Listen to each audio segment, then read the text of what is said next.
जय माता दी दोस्तों। माता रानी आपकी सारी मनोकामनाएं पूर्ण करें और आप जीवन में खूब सारी तरक्की करें। इसी के साथ आज का जो वीडियो है वो मैं शुरू कर रही हूँ। दोस्तों आज के वीडियो में मैं बात करने वाली हूँ पीरियड्स के बारे में। पीरियड्स के दौरान हमें पूजा जो है वो करनी चाहिए या नहीं करनी चाहिए, क्या करना चाहिए क्या नहीं करना चाहिए। बहुत सारे लोगों के बहुत सारे प्रश्न जो है वो आते रहते हैं।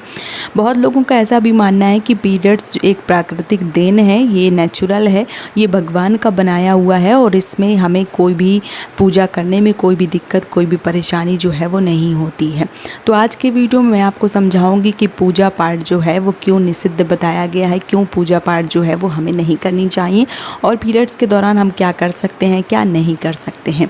बहुत सारे लोगों ने लाला की फ़ोटो या लाला की मूर्ति जो है वो घर में विराजमान करके रखी है और ऐसे लोग अपने पुत्र की भांति लाला की पूजा करते हैं, लड्डू गोपाल की सेवा करते हैं और पीरियड्स जो है वो भी नहीं मनाते हैं। और बहुत सारे लोगों का ऐसा मानना है कि पीरियड्स जो है वो प्राकृतिक देन है और इसमें हम पूजा पाठ जो है वो कर सकते हैं, क्योंकि हम रोज़ स्नान करते हैं, रोज़ पैड बदलते हैं, रोज़ जो है वो हम साफ़ सुथरा होते हैं, तो हमें पूजा जो है वो क्यों नहीं करनी चाहिए। तो देखिए जो पीरियड्स है वो ज़रूर नेचुरल है, प्राकृतिक है, भगवान की देन है, इसमें कोई दो राह नहीं है, लेकिन पीरियड्स में पूजा करना निषिद्ध बताया गया है। कहीं भी आप धार्मिक हमारे जो भी पुराण हैं उनको उठा के देख लीजिए, 3 दिन का रजस्वला वाला धर्म जो है वो मासिक धर्म में 3 दिन महिला को अछूत अशुद्ध बताया गया है। 3 दिन की तो मनाही पूजा में बता ही गई है और हमें भूल कर भी, क्योंकि हम अपने बड़े बुजुर्गों से ये सुनते चले आ रहे हैं और हमें उनकी बातें जो है वो माननी चाहिए। भले ही आप रोज़ देखिए, सब लोग रोज़ स्नान करते हैं, रोज़ जो है वो पैड बदलते हैं या जो भी चीज़ें हैं वो करते हैं, लेकिन फिर भी अशुद्धि तो अशुद्धि ही होती है। जब पीरियड्स आता है, जब जो ब्लीडिंग होती है वो एक तरीके से बहुत ज़्यादा अछूत अशुद्ध बताई गई है। यहाँ तक कि अभी बहुत सारी चीज़ें जो हैं वो बदल गई हैं। पहले बहुत सारी चीज़ें अलग थीं, जैसे पहले लोगों को जो भी माताएं बहनें थीं उनको पीरियड्स आता था तो घर से बाहर निकाल दी जाती थी। कोई ऐसा तबेला होता था जहाँ पे पीरियड्स के 3 दिन 5 दिन 7 दिन वो रहती थी। जब उनकी पूरी तरीके से शुद्धिकरण हो जाता था तब वो घर पे आती थी, उससे पहले वो नहीं आती थी।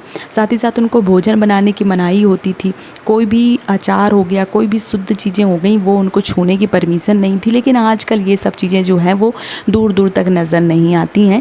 तो अगर ये चीज़ें जहाँ तक मान लीजिए कि चीज़ें पॉसिबल हैं वहाँ तक हो रही हैं तो फिर भगवान को हमें टच नहीं करना चाहिए, क्योंकि वही हमारे आराध्य हैं, वो देव हैं और हम लोग जो हैं वो मानव हैं, इंसान हैं और हमें अपने बड़े बुजुर्गों से जो ज्ञान प्राप्त हुआ है, जो मनाही बताई गई है, शास्त्रिक प्रमाणों के अनुसार बताई गई है कि महिलाएं जो हैं वो 3 दिन अशुद्धि की अवस्था में रहती हैं, उस समय भगवान को नहीं छू सकती हैं, तो हमें नहीं छूना चाहिए। कभी कभी क्या होता है, बहुत सारी चीज़ें जो हैं वो हमें जिनका प्रमाण नहीं मिलता है, लेकिन फिर भी हमें उस पर अपना एक तरीके से मैं बताऊं कि अपना चलावा जो है वो नहीं चलाना चाहिए। जो हमारे बड़े बुजुर्ग कह गए हैं उन बातों को हमें मानना चाहिए, क्योंकि कई बार परिस्थितियां ऐसी होती हैं कि उनके बारे में हमें गहराई से जानकारी नहीं होती है और बहुत सारे लोगों के मन में ये प्रश्न आता है कि गहराई से जानकारी नहीं है तो हमें जानना है उसके बारे में और हम क्यों नहीं छू सकते, हमें तो छूना ही है। तो देखिए ये एक तरीके से लोगों की हट हो गई है। जो लोग चीज़ों को नहीं मानते हैं वो अपने खुद के स्वयं के मालिक हैं, उनको जो करना है वो कीजिए। लेकिन जो लोग भगवान को मानते हैं, हमारे सनातन धर्म को मानते हैं, उनको मैं बता रही हूँ कि जो पूजा है वो नहीं करनी चाहिए। पीरियड्स के दौरान पूजा करना पूर्णतः मनाही की गई है। अब रह गई खाना पीना बनाने की बात, तो देखिए पहले क्या होता था, पहले घर में बहुत सारे लोग जो है वो संयुक्त परिवार में रहते थे, तो बहुत सारे लोग जो हैं वो मिल के खाना बना लेते थे कभी कभी और पीरियड्स के दौरान महिलाओं को जो है वो थोड़ी सी राहत मिल जाती थी। आजकल क्या है, बहुत सारी माताएं बहनें हैं जो अलग रह रही हैं, एकल परिवार में रह रही हैं, घर से बाहर रह रही हैं, उनके पास कोई है ही नहीं खाना बनाने के लिए। तो ऐसी माताओं बहनों को पीरियड्स के दौरान स्नान करके भोजन जो है वो बना लेना चाहिए। कोई भी दिक्कत कोई भी परेशानी नहीं है। मेरा ऐसा मानना है कि जो पुराने ज़माने थे उसमें जब पीरियड्स आते थे तो क्या होता था कि गंदगी उस टाइम बहुत ज़्यादा थी, क्योंकि पीरियड्स वगैरह जब आते थे तो पैड वगैरह की उतनी अच्छी व्यवस्था नहीं थी, पुराने गंदे कपड़े होते थे उस ज़माने में, इसलिए बहुत सारी चीज़ों से इन्फेक्शन ना फैल जाए इसलिए उनको दूर कर दिया जाता था। आज ज़माना बहुत ज़्यादा बदल गया है, बहुत सारी चीज़ें जो हैं वो हमारे हिसाब से हो गई हैं, सब साफ़ सुथरा हो गया है हर चीज़ें।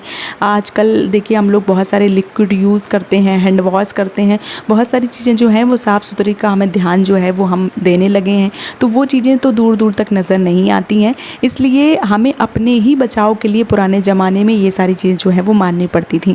अभी पुराने ज़माने में जो है वो अचार वगैरह जो बूढ़ी माताएँ हैं वो नहीं छूने देती थी, कहीं कहीं अभी भी परंपरा है कि वो नहीं छूने देती हैं, लेकिन अभी ये सारी चीज़ें जो हैं वो अब तो दूर हो गई हैं, क्योंकि अभी अचार में बहुत सारे लिक्विड जो हैं वो आते हैं, उसको डाल देने से अचार जो है वो ख़राब भी नहीं होता है।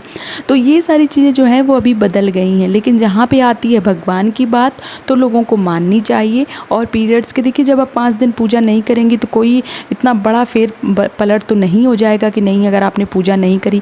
घर पे बच्चे हैं उनसे करवा दीजिए, दिया बाती करवा दीजिए, जितनी भी पूजा करवा सकती हैं उतनी करवा दीजिए। ज़रूरी नहीं है कि आप पूरी विधिवत तरीके से जैसे आप पूजा करती थी वैसे ही बच्चे करें। अगर बच्चे भगवान के यहाँ दिया भी जला देते हैं, अगर उनको स्नान भी नहीं करवा पा रहे हैं, अगर उनको भोग में इलायची भी चढ़ा दे रहे हैं तो वो उनकी पूजा जो है वो स्वीकार मानी जाएगी और कोई भी इसका दुष्परिणाम जो है वो नहीं मिलता है।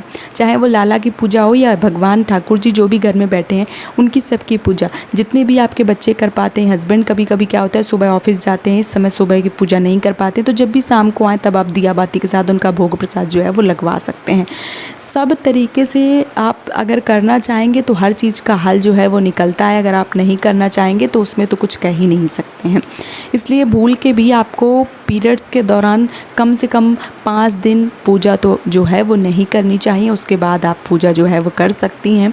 पूर्णतः शुद्धिकरण होने के बाद आप पूजा कर सकती हैं, भगवान का भोग लगा सकती हैं, सारी चीज़ें जो है वो कर सकती हैं, लेकिन पीरियड्स में आपको भूल कर भी पूजा जो है वो नहीं करनी चाहिए। ये शास्त्रिक प्रमाण बताया गया है, शास्त्रों में दिया गया है कि 3 दिन तक नारी अशुद्धि की अवस्था में होती है, उसका रजस्व वाला धर्म जो है जब आता है तो नारी छूत मानी गई है। इसलिए और बहुत सारी माताएं ऐसी भी हैं कि उनको जो हमारे धार्मिक ग्रंथ हैं उसमें ना भी दिया गया हो फिर भी उनका जो मन है वो अंदर से गवारा ही नहीं करता है कि ऐसी स्थिति में हम भगवान को छुएं। तो जो भी लोग हैं अपने मन को नहीं समझा पाती हैं और बहुत सारे उनके मन में प्रश्न चलते हैं, तो बस उनसे इतना ही कहना चाहूँगी कि हम छोटे हैं, हम इंसान हैं, वो देव हैं, वो भगवान हैं, वो ईश्वर हैं, उन्होंने हमें बनाया है, हमने उनको नहीं बनाया, उन्होंने हमें बनाया है। जो भगवान हैं वो हमसे बहुत बड़े हैं, इसलिए हमें अशुद्धि की अवस्था में भगवान की पूजा जो है वो बिल्कुल भी नहीं करनी चाहिए। मोटा मोटा अगर मैं आंसर दूं तो भगवान जो है वो हमसे बड़े हैं और हमें उनके सम्मान के लिए अशुद्धि की अवस्था में उनको जो है वो नहीं छूना चाहिए। तो उम्मीद करती हूँ कि आपके मन में जो भी प्रश्न चल रहे थे उनका जवाब मिल गया होगा। वीडियो अगर पसंद आया है तो चैनल को सब्सक्राइब और वीडियो को लाइक ज़रूर कीजिए। आज का वीडियो यहीं पे समाप्त कर रही हूँ दोस्तों। जय माता दी।